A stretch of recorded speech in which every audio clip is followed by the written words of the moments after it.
Короче, покушали. Сафа Güzel bunu alttan birbirine ben içmeyeceğim. Papa da içmez. Nescafe готовит. Ablam içer. Короче, bir paketикti. 4 stakanга böldü.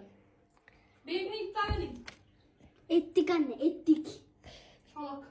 Salak. 4 taneye bölmüş.